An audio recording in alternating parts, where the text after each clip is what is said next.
히브리서 11장은 믿음장으로 굉장히 유명한 장입니다. 오늘 본문 말씀을 통해서 바른 믿음이란 무엇인가에 대해서 함께 생각해 보고자 합니다. 바른 믿음을 살펴보기에 앞서서 오늘 우리가 가져야 하는 한 가지 생각이 있습니다. 바로 하나님의 방법과 우리가 가지고 있는 방법이 다를 수 있다라고 하는 사실입니다. 이것을 인정하는 자세가, 이것을 수용하는 자세가, 받아들이는 자세가 믿음을 바르게 살펴보기 위해서 가장 첫걸음이라고 생각을 합니다. 본문의 말씀에 원래 청중들은 유대인들이었습니다. 유대인들은 어떤 민족인지 잘 아시고 계시리라 믿습니다. 유대인들은 지금도 약 613가지의 율법을 지킨다라고 합니다. 613가지의 율법을 반으로 나누어서 대략 248가지의 긍정적인 무엇을 하라라고 하는 계명을 지키고 있고, 반대로 약 365개의 무엇을 하지 말라라고 하는 부정의 계명을 가지고 살아가고 있습니다. 이로 미루어 보건대 한 가지씩만 지켜도 약 2년이라고 하는 시간이 걸립니다.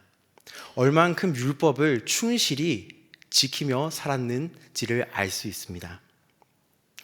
그런데 이들에게 있어서 율법이라고 하는 것은 지키면 좋고 안 지키면 어쩔 수 없고라고 하는 규칙과 같은 것이 아니었습니다. 이들에게 있어서는 지금 현대 유대인은 조금 다르다고는 이야기를 들었습니다. 하지만 이 말씀이 전해질 당시의 유대인들은 지키면 좋고 선호의 문제가 아니라 이 율법은 절대적으로 지켜야만 하는 것이었습니다. 유대인들은 이 613개나 되는 율법을 철저히 지킴으로 하나님을 경외할 수 있다라고 생각을 했습니다. 그래서 그 누구보다 율법을 철저히 지켰습니다. 반대로 말한다면 이들은 율법만 지킨다면 안의 모습은 어떻든지 상관치 않았던 사람들입니다. 계명만 지킨다면 바깥으로 드러나는 모습이 어떻든지 간에 안은 전혀 신경 쓰지 않는 사람들이라는 이야기가 되기도 합니다. 이러한 생각을 가지고 있는 유대인들에게 히브리서 저자는 1절과 2절 이렇게 말씀을 합니다. 믿음은 바라는 것들의 실상이요 보이지 않는 것들의 증거니 선진들이 이로써 믿음으로써 증거를 얻었느니라. 아멘. 유대인들은 율법만 잘 지키면 된다고 생각을 하며 살아왔습니다. 율법을 잘 지키면 하나님을 잘 섬기는 것이라고 생각을 했습니다. 하지만 하나님께서 유대인들에게 원하신 건, 율법을 주신 유대인들에게 원하신 건 규칙을 잘 지키는 민족이 아니었습니다. 이사야서 1장 말씀을 보시면 하나님께서 유대인들을 향하여서 책망하시는 내용이 나옵니다. 여기에는 어떠한 내용이 나옵니까? 율법을 잘 지키지 않은 것에 대해서 하나님께서 책망하시지 않습니다. 유대인들은 율법을 굉장히 잘 지켰다라고 하는 것을 하나님께서 책망 내용에 넣으십니다.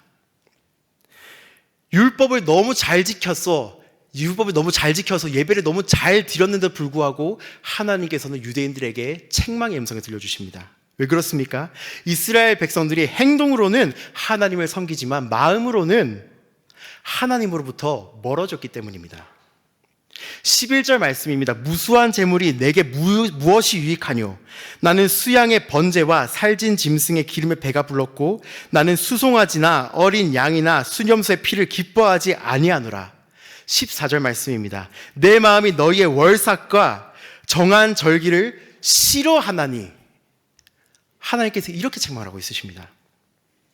이스라엘 백성들이 가지고 있었던 생각들, 율법의 계명을 잘 지키면 613개나 되는 율법의 계명을 잘 지키면 하나님을 경외하고 있다라고 하는 것과 하나님께서 직접 말씀하시는, 진짜 말씀하시는 본심은 다를 수 있다라고 하는 것입니다. 우리 또한 동일할 수 있습니다. 하나님의 방법이 나의 방법과 다를 수 있다라는 것을 생각을 한다면 우리가 가져야 하는 생각은 이것입니다. 언제나 내가 하나님께 무엇을 할 수 있을까를 생각하기보다 하나님께서 나에게 원하시는 것이 무엇일까를 고민하는 것이 우리에게 필요합니다. 그렇다면 이러한 생각을 가지고 오늘 믿음이라는 것을 함께 살펴보고자 합니다. 믿음이라고 하는 단어를 떠올리실 때, 믿음을 잘 지켜야 된다고 하는 이야기를 하실 때 어떠한 그림들을 떠올리십니까? 굉장히 추상적이라고 생각을 합니다. 믿음을 잘 지켜야 된다고 하는 건 기도 생활을 열심히 해야 된다라고 생각을 하시는 분도 있으실 테고, 예배 시간에 늦지 않아야 된다라고 생각을 하시는 분도 있으실 테고, 굉장히 추상적인 그림이라고 생각을 합니다. 하지만 오늘 히브리서에서 제시하는 가이드라인은 굉장히 명확합니다. 세 가지를 이야기하고 있습니다. 첫 번째는 4에서 6절까지의 말씀입니다.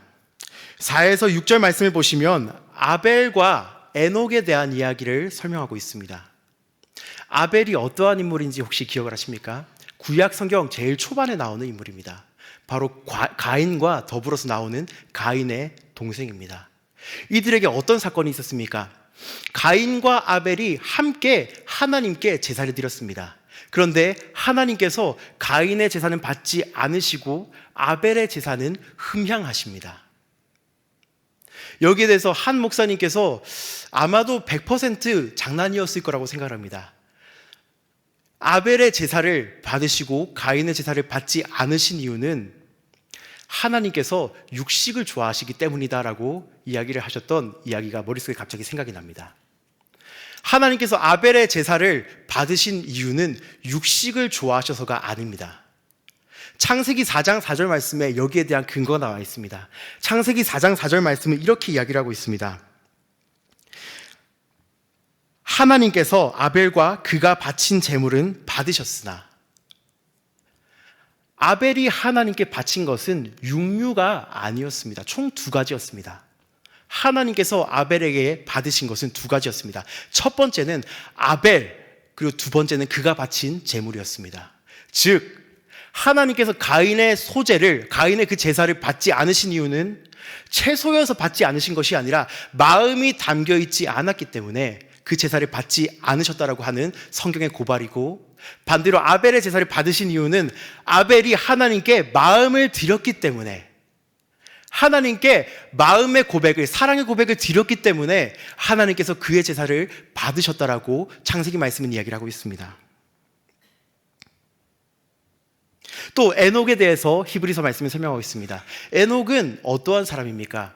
에녹에 대한 기사는 굉장히 짧습니다. 어떻게 태어났다, 그리고 에녹에 대한 기사는 창세기 5장 24절에 이렇게 이야기를 하고 있습니다. 에녹이 하나님과 동행하더니 하나님이 그를 데려가심으로 세상에 있지 아니하였더라. 여기가 에녹에 대한 기사의 전부입니다. 그런데 히브리서 기자는 아벨과 에녹을 믿음의 증인으로 소개를 하고 있습니다. 에녹에 대한 이야기는 조금 더 풀이를 한다면 한 목사님의 이야기가 생각이 납니다. 그 목사님은 에녹에 대한 이야기를 이렇게 설명해 주셨습니다. 에녹은 하나님을 굉장히 많이 사랑했던 사람입니다. 그래서 한평생 하나님과 동행하기를 애썼던 사람입니다. 하나님께서도 그런 에녹을 많이 사랑하셨고 계속해서 그 관계가 이어집니다. 그런데 어느 날 하나님께서 에녹에게 이렇게 이야기하십니다. 에녹아, 우리 집에 가서 이 관계를 계속하지 않으래? 그리고는 하나님께서 계신 그 나라로 에녹을 데리고 가셨다라고 하는 이야기를 들은 기억이 있습니다. 아벨과 에녹 두 이야기를 들으시면서 공통점 하나를 발견하실 수 있으시겠습니까? 바로 형태의 제사를 하나님께 드린 사람이 아니라 마음을 하나님께 드렸던 사람들이라는 사실입니다. 어떠한 갖춰진 율법을 하나님께 잘 지켰던 사람들이 아니라 그 사람들이 가졌던 믿음 안에는 하나님을 향한 마음이 기반에 깔려 있었다라고 하는 것이 이 두 사람의 공통점이라는 사실을 히브리서 기자는 말씀하고 있습니다. 결국 이 두 사람의 믿음의 근거는, 믿음의 출발점은 바로 하나님을 향한 사랑이었습니다. 우리 믿음에도 그 사랑이 동기가 되어야만 합니다. 사랑이 기반되지 않는 믿음은 부작용을 낳을 수밖에 없습니다. 왜 그렇습니까? 사랑이 기반되지 않는 믿음은 무언가를 요구하기 때문입니다. 내 생각을 뛰어넘는 결과를 맞이하였을 때 이해하지 못하고 원망하게 되기 때문입니다. 그 대표적인 모습이 가인의 모습에서 잘 볼 수 있습니다. 나는 하나님께 행동을 잘 지켰는데, 나도 아벨과 같이 하나님께 예배를 드렸는데 왜 내 제사는 받지 않으십니까? 그리고는 어떻게 했습니까? 아벨을 죽였습니다. 사랑이 출발점이 되지 않는 믿음은 부작용을 낳을 수밖에 없기 때문에 굉장히 위험합니다. 믿음의 시작점은 하나님을 향한 사랑입니다. 두 번째 우리가 살펴보고자 하는 믿음은 바로 6절부터 19절까지의 말씀입니다. 여기에는 노아, 아브라함, 사라의 이야기가 나옵니다. 노아, 아브라함, 사라는 어떠한 공통점이 있었습니까? 노아도 아브라함도 사라도 눈에 보이지 않았지만 하나님께서 주신 약속을 믿고 뚜벅뚜벅 걸어갔던 사람들입니다. 노아의 이야기를 기억하십니까? 노아는 그 시대에 세상에서 제일 큰 배를 직접 손으로 만든 사람입니다. 노아는 비가 오지 않는 그 계절에 산 위에다가 세상에서 가장 큰 배를 직접 손수 만든 사람입니다. 우리 시대에 이러한 사람이 있다면 저는 한 단어로 그 사람을 정의할 수 있을 것입니다. 나쁜 표현이지만 정신병자. 노아는 비가 오지 않는 계절에, 그것도 바다 위가 아니라 바다 근처가 아니라 산 꼭대기에 방주를 건축했습니다. 왜 그랬습니까? 스토리를 알지 못한다면 저와 같이 아마도 노아를 사람들과 같이 정신병자라고 놀렸을 것이 마땅한 사실이라고 생각합니다. 그런데 노아가 방주를 만든 이유는, 산 꼭대기에 방주를 만든 이유는 한 가지였습니다. 하나님께서 말씀하셨기 때문에. 하나님께서 말씀하셨기 때문에 노아는 사람들이 아무리 비난을 해도 노아가 지금 바로 앞에 마주하는 현실이 주변 사람들로부터 놀림거리이고 배척이고 무시이고 정신이 나갔다라고 욕을 먹는다 할지라도 하나님께서 나에게 말씀하셨기 때문에 그 길을 뚜벅뚜벅 걸어갔고 방주를 완성한 사람입니다. 아브라함은 어떻습니까? 아브라함이 처음 그 길을 나선 그 장면을 기억하십니까? 아브라함은 본토 친척 아버지의 집을 떠나 갔다라고 이야기를 합니다. 본토 친척 아버지의 집을 떠났다라고 하는 것은 지금 우리가 그냥 이사를 했다라고 하는 것과 완전히 다른 이야기입니다. 저는 부산에서 서울로 이사를 왔습니다. 근데 아브라함이 본토 친척 그 아비의 집을 떠났다라고 이야기를 하는 건 주소지를 옮겼다라고 하는 개념이 아니라 그가 가지고 있는 모든 것을 포기하고 길을 떠났다라고 하는 이야기입니다. 그런데 여기서 더 재밌는 사실은 아브라함은 정확한 목적지를 알지 못하고 길을 떠났다라고 하는 사실입니다. 아브라함이 길을 떠났던 이유는 단 한 가지입니다. 하나님께서 내가 너에게 보여줄 땅으로 가라 라고 하셨기 때문에 그 말씀에 순종해서 본토 친척 아비의 집을 떠나서 모든 것을 다 버려두고 뚜벅뚜벅 걸어갔던 사람입니다. 아브라함이 아마 집을 나설 때에는 사람들로부터 많은 놀림을 받지 않았을까라고 하는 상상도 하게 됩니다. 모든 것을 한순간 알지도 못하는 신이 말씀하시는 것을 따라서 떠난다라고 할 때 주변에서 아마도 만류했을 것이고 놀렸을 것입니다. 그런데 그가 마주하고 있는 현실을 전혀 개의치 않고 하나님께서 말씀하신 그 땅을 향하여서 뚜벅뚜벅 발걸음을 옮겼던 사람입니다. 사라는 어떻습니까?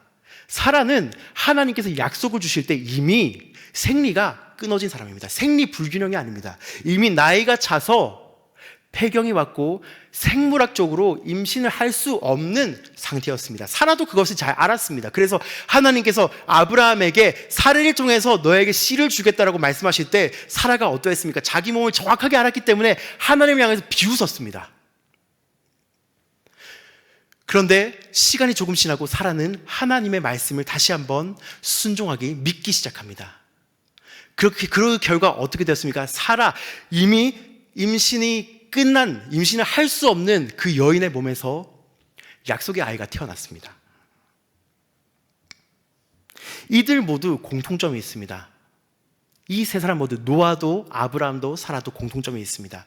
어떠한 것입니까? 하나님의 말씀, 하나님께서 약속하신 바를 믿고 눈앞에 환경이 어떠하든지 간에 개의치 않고 한 걸음씩 순종하며 걸어갔다라고 하는 공통점이 있습니다. 믿음이라고 하는 것은 당장의 변화가 없을 수도 있습니다.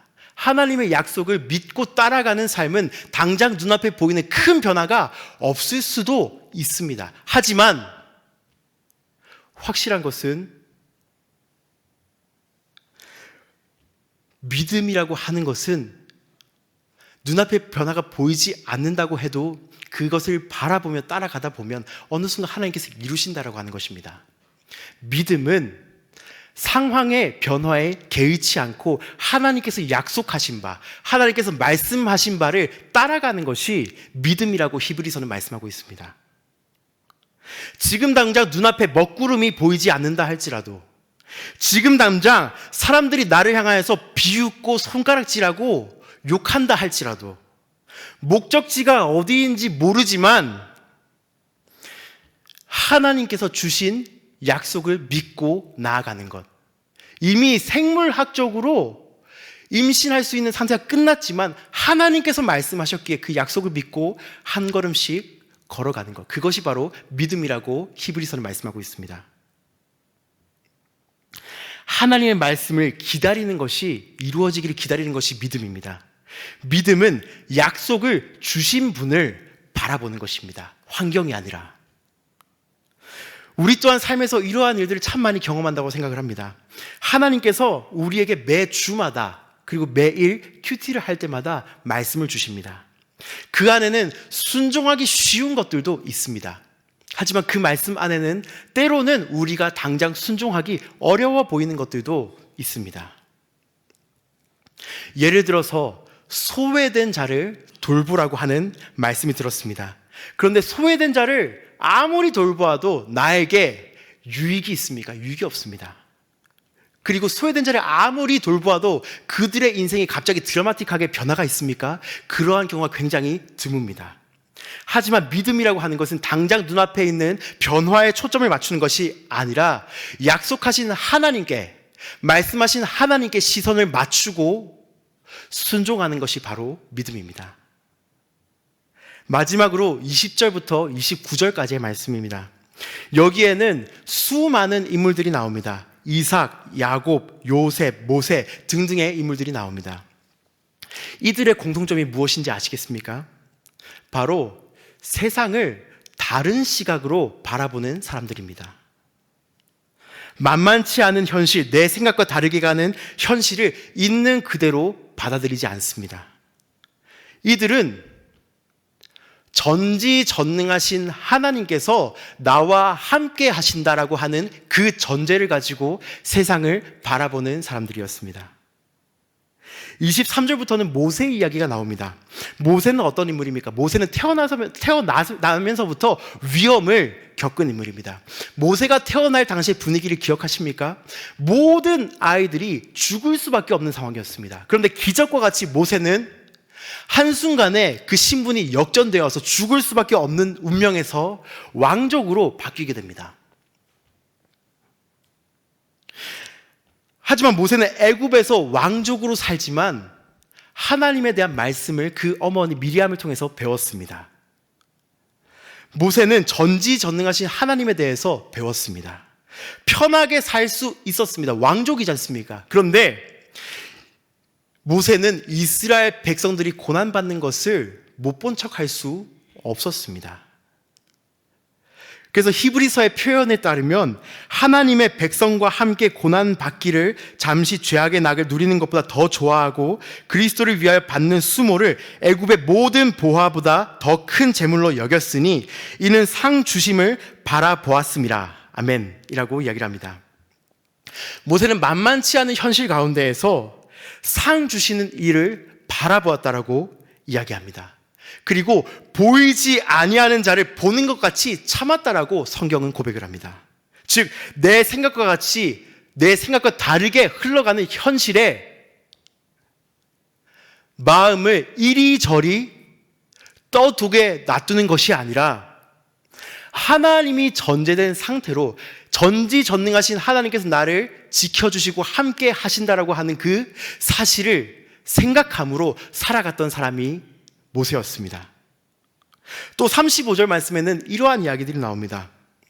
여인들은 자기의 죽은 자들을 부활로 받아들이기도 하고 또 어떤 이들은 더 좋은 부활을 얻고자 하여 심한 고문을 받되 구차히 풀려나기를 원하지 아니하였으며. 아멘. 어떤 여인은 예수를 믿었다라고 하는 그 하나의 사실 때문에 자녀가 죽게 되었다고 합니다. 하지만 그 만만치 않은 현실, 그 현실을 있는 그대로 하나님의 실수라고 받아들이지 않습니다. 하나님이 전제된 상태로 하나님께서 나를 결단코 버리시지 않는 분이라는 그 사실을 마음에 품고 그 사실을 받아들이면 어떠한 모습이 됩니까? 11장 마지막 부분에 세상이 감당치 못할 모습으로 변화되게 됩니다. 또 어떠한 이들은 더 좋은 부활을 얻고자 하여 심한 고문을 받되, 다른 이유 때문이 아니라 예수를 믿었다라고 하는 그 하나의 이유 때문에 심한 고문을 받되 예수를 배반하지 않았다라고 이야기를 합니다. 아니, 예수를 배반하지 않았을 뿐만 아니라 더 좋은 부활을 얻고자 하여 구차히 풀려나기를 원치 않았다라고 히브리서 말씀은 믿음의 선진에 대해서 이야기를 합니다. 다만 성경책에만 나와 있는 이야기들입니까? 아닙니다. 1900년대 우리에게도 이런 모습을 보였던 신앙의 선배님들이 얼마나 많이 계십니까? 목숨의 위협을 받습니다. 일제강점하에서 예수를 부인하면, 예수를 부인하고 천황을 신으로 모시면 살려줄게, 집으로 돌려내줄게, 돌려보내줄게, 네가 여전히 부양할 가족이 있지 않느냐, 집으로 돌려보내줄게. 그런데 옥중 성도님들은, 추록하신 성도님들은 어떠하셨습니까? 구차히 풀려나기를 원치 않으셨습니다. 왜 그렇습니까? 성도님들은, 우리의 신앙의 선배님들은, 오늘 이 말씀에서 말하고 있는 이름 모를 이 여인은 하나님께서 여전히 나와 함께 하시다라고 하는 사실과 우리 몸은 죽어도 영혼은 하나님께서 영원하도록 함께 지내게 하실 것을 믿었기에, 우리 몸은 비록 죽인다 하여도 우리 영혼은 이 사람들이 죽일 수 없다라는 사실을 알았기에, 주께서 이 모든 사실을 다 보고 갚아주실 것이라는 그 사실을 믿었기에, 전제하였기에 구차히 풀려나기를 원치 않았다라고 히브리서는 말을 하고 있습니다. 믿음을 버리지 않았다라고 이야기를 하고 있습니다. 예수를 믿는다라고 하는 사실 때문에 고난을 받습니다. 예수를 믿는다라고 하는 사실 때문에 사람들로부터 손가락질을 받습니다. 예수를 믿는다라고 하는 그 하나의 사실 때문에 사람들로부터 핍박을 받습니다. 믿음을 버릴만 하지 않습니까? 그런데 이 사람들은 하나님을 전제로, 하나님께서 나와 함께 하신다라고 하는 것을, 하나님께서 내가 숨쉬는 이 공간에 함께 하시면 나를 끝까지 지켜주신다라고 하는 사실을 믿었기에, 하나님께서 나의 영혼을 책임지신다라고 하는 사실을 믿었기에 신앙을 버리지 않았다라고 이야기를 합니다. 믿음은 현실을 있는 그대로 받아들이는 것이 아니라 하나님이 전제된 상태로 바라보는 것이 믿음입니다. 우리가 가지고 있는 믿음은 어떻습니까? 처음 말씀과 같이 사랑이 그 출발점으로 시작되고 있으십니까? 사랑이, 내가 주님을 사랑하는 이 마음이 나의 믿음의 처음 출발점이 되고 있으십니까? 주님을 사랑하기에 말씀을 읽고 싶고, 주님을 사랑하기에 기도를 하고 싶고, 주님을 사랑하기에 이 자리에 나오고 싶고, 그러한 동기가 우리 안에 있으십니까? 아니면 반대로 그 사랑이라고 하는 그 자리에 주님을 향한 그 사랑 자리 대신에 돈, 명예가 자리하고 있지는 않으십니까? 돈을 조금이라도 더 얻을 수 있기에 주님 앞에 돈을 조금이라도 더 얻기 위해서 기도를 하고, 명예를 조금 더 얻기 위해서 주님 앞에 엎드리는 척하고, 그렇게 움직이고 있으시지 않으십니까? 우리의 믿음의 처음 시작점은 어디에 있으십니까? 무슨 약속을 마음에 품고 살아가고 있으십니까? 성경은 우리에게 이 세상에서의 영원한 삶을 약속하지 않습니다. 성경은 우리에게 부자가 될 것이라고 약속하지도 않습니다. 성경은 우리에게 한 가지 약속을 제시하고 있습니다. 그 약속은 무엇입니까? 바로 우리를 그토록 사랑하시는 주님께서, 승천하신 주님께서 이 땅에 곧 다시 오신다라고 하는 그 약속입니다. 어떤 약속을 붙잡고 살아가고 계십니까? 성경에는 나와 있지 않은 부산물과 같은, 아버지께서 집에 돌아오시며 우리는 손만 바라보고 있지 않습니까? 뭔가 좋은 게 있지 않을까라고 하는 어떤 약속을 마음에 품고 살아가고 있으십니까? 시선을 주님께로 고정한 채로 살아가고 있으십니까? 아니면 작은 풍파에도 하나님께서 나를 버리셨구나, 혹은 작은 풍파에도 내가 이렇게 죄를 지었더니 하나님께서 나를 버리셨어, 내가 그토록 많은 죄를 지었기 때문에 하나님께서 나를 버리신 결과로 지금 내가 이러한 고난을 맞이하고 있는 거야 라고 생각하고 있지는 않으십니까? 그 모든 상황 가운데 주님의 인도하심을 찾고 있으십니까? 주님께서 나를 향한 그 사랑의 인도하심을, 고난을 주시면서도 허락하려고 하시는 그 사랑의 인도하심을 찾고 있으십니까? 아니면 그저 하나님께서 나를 버리셨다라고 생각을 하고 하나님이 전제되지 않은 상태에서 이리저리 휩쓸려 다니고 있으시진 않으십니까?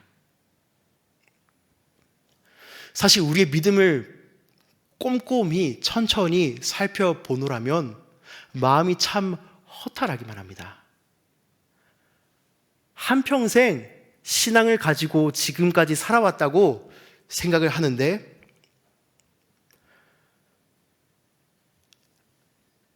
믿음을 돌이켜보니 사랑이 출발점이 아닐 때도 참 많았습니다. 그렇지 않으십니까? 한평생 예수님을 믿고 살아왔다고 생각을 했는데, 내가 꿈꾸는 약속은 성경에서 말하는 약속이 아니라 아버지 손에 들린 그 봉투를 보듯이 부산물과 같은 것을 약속으로 생각을 하고 살아가는 모습들이 우리 생활 곳곳에 있지 않으십니까? 한평생 주님을 믿고 신앙생활을 하면서 살아왔다고 생각을 했는데, 작은 풍파에도 말씀을 기억하지 못하고 예수님께서 우리를 얼만큼 사랑하셨는지를 기억하지 못하고 우리를 결단코 버리지 않는다라고 하는 그 사실을 기억하지 못하고 이리저리 휩쓸려 다니는 모습이 정말 많지 않으십니까? 그렇기 때문에 우리의 믿음을 가만히 생각해 보노라면 참 마음이 허탈하고 어떨 때는 좌절감이 들기도 합니다. 하지만 이 밤 다시 일어설 수 있는 이유를 오늘 말씀에서 다시 한번 더 찾기를 소망합니다. 40절 말씀입니다. 하나님께서 우리를 위하여 더 좋은 것을 예비하셨은즉 우리가 아니면 그들로 온전함을 이루지 못하게 하려 하심이라. 아멘. 하나님께서 우리를 위하여서 더 좋은 것을 예비해 놓으셨다고 합니다. 구약의, 지금까지 우리가 살펴봤던 구약의 많은 인물들, 아벨, 그 비롯한 많은 인물들이 누리지 못한 좋은 것을 하나님께서 예비해 놓으셨다고 합니다. 그것이 무엇인지 아시겠습니까? 바로 십자가 약속입니다. 구약의 인물들은 하나님 앞에서 바르게 살아가려고 노력을 많이 했습니다. 왜 그렇습니까? 그들은 아직 하나님께서 주신 약속을 바라보면서 달려갔지 약속의 성취를 맛보지 못했기 때문입니다. 그 날을 향하여서 한 걸음 한 걸음 묵묵히 살아갔습니다. 심지어는 아브라함은 하나님께서 그에게 하신 약속의 성취를 보지 못하고 죽었습니다.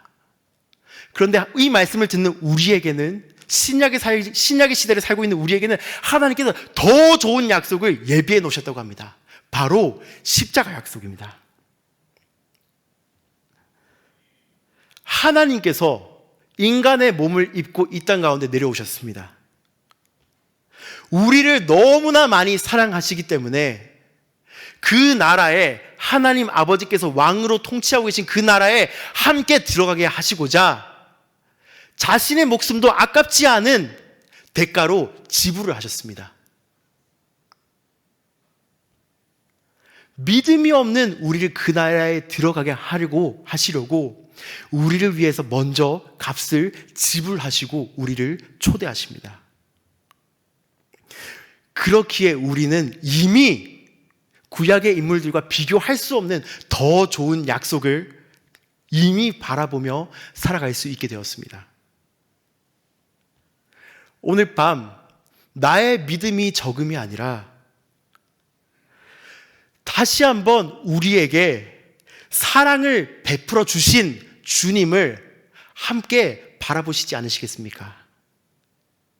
주님께서 나에게 베풀어 주신 그 사랑을 다시 한번 더 샘해 보시지 아니하시겠습니까? 그리하여서 다시금 믿음의 기초가 돈과 권력과 명예와 인간관계와 이 땅에서 누릴 수 있는 많은 것들이 아니라 주님을 사랑하는 것으로부터 시작될 수 있는, 회복될 수 있는 은혜가 있으시기를 소망합니다.